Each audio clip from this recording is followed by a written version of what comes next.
Okay, this is biology 20.2. Well, the second half of 20.2. The first half of 20.2, if you remember, we did all the insect orders and you have your notes on that, so you may want to go over it. But I'm going to do a quick review and that might help you. So, Ptera, Ptera, what does that mean? Yes, wing. Hopefully you got that. Straight wing, crickets, grasshoppers, mantises, roaches. That is what order? Orthoptera. Which order is dragonflies and damselflies? And it means toothed because they have projections, tooth-like projections coming out of their mouth. Odonata. Butterflies and moths, scale wings would be Lepidoptera. Half wings, true bugs, all the bugs are in this. That would be, yes, Hemiptera. Hopefully you're getting these. Same wings in cicadas. Same, I know you have this one, Homoptera. And then the largest order of all, beetles, means sheath wings. And that's Coleoptera. Remember, all the beetles have elytra on their, or their wings are called elytra, basically. And then social insects, ants, bees, and wasps, which is what we're going to talk about today. That is Hymenoptera. And so review those. That's probably the harder thing of this chapter, just making sure you know those. The differences between butterflies and moths. A moth is kind of hairy, fat, nocturnal pest. Butterflies are diurnal, thin, slender bodies, and their antennae are kind of straight, whereas moths are feathery or big. So make sure you know the differences between those two. Differences between damselflies and dragonflies. Damselfly kind of holds their wings backward, like their wings kind of go back a little bit, and dragonflies go up and kind of horizontal out there. All right, so Hymenoptera, these we just like we talked about when we talked about insects, we talked a little bit about the grasshopper because that was like the typical insect.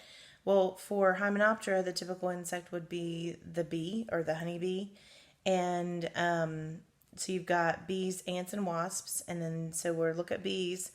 A honeybee colony has 3 different types of bees in there. A queen, which her main purpose is just to have babies to reproduce, to lay eggs. And then there's the males, drones, and that main purpose is just to mate with the queen and then go die, pretty much. And then the worker bees, those are all the women. Imagine that. There's like 50,000 women that work in the, I say women, you know what I'm saying, female bees that work in the Hymenoptera or in the honeybee colony. And that's why they're called social insects, because the bees, ants, and wasps, most of those are going to live in lots of areas. All together in lots of them in one area. So maybe in a colony or in a group in a hive, that kind of thing. Some of them under the ground. But anyways, the queen's for reproduction and laying eggs. The workers work. Make sure you read this because it's got some interesting tidbits of it. The stingers are standard equipment on queens and workers, but the drones don't have stingers. That should be interesting, sort of. All right, so then ants. All right, ants would be another type of hymenopteran, and they live in large colonies. You've got a queen.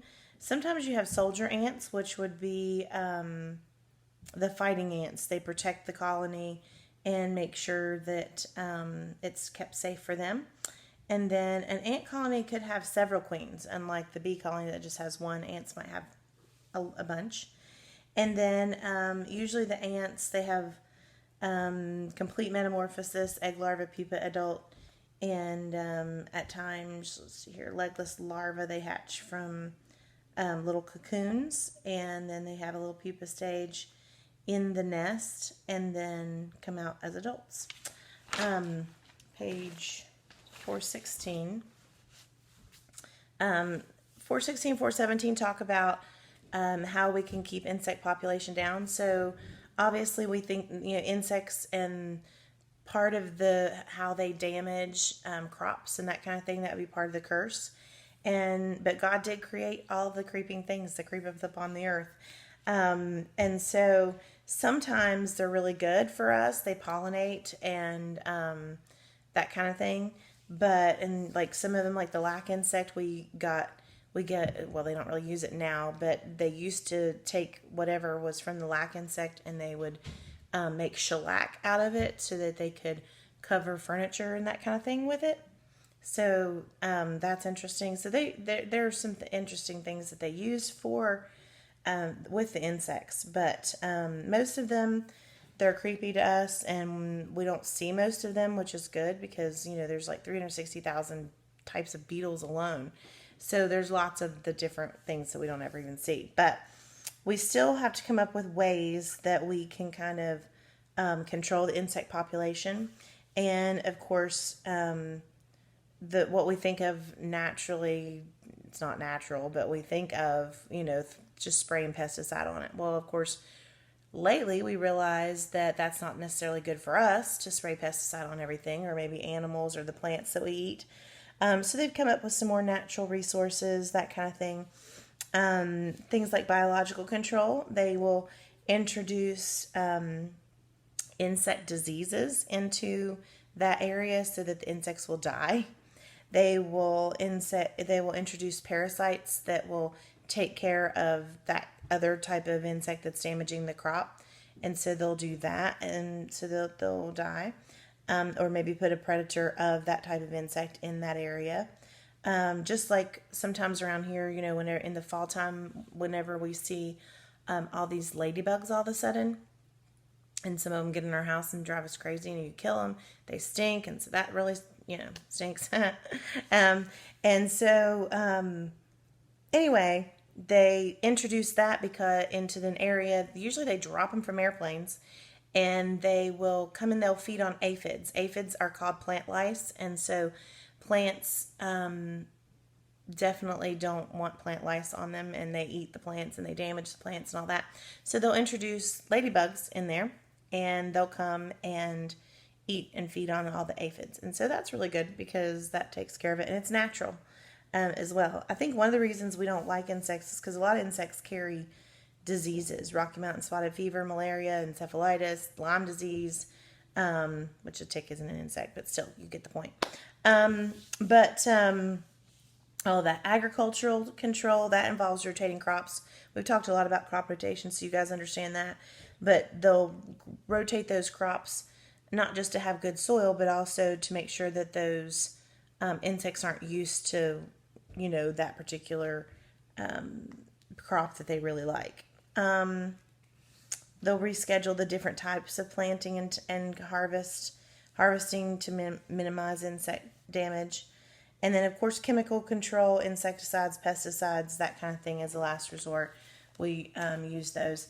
Then they have genetic control, which basically in 1990s they started to mess around a little bit with genetic control, and they will basically genetically modify a seed, a plant, whatever, to basically whenever that insect or bites into that kind of plant, that plant releases a substance that can cause damage or mutations in that insect, and their offspring will not even grow to be adults. Or they will introduce a type of insect that will mate with the other types of insects, and their offspring will not be able to reproduce, or they won't be able to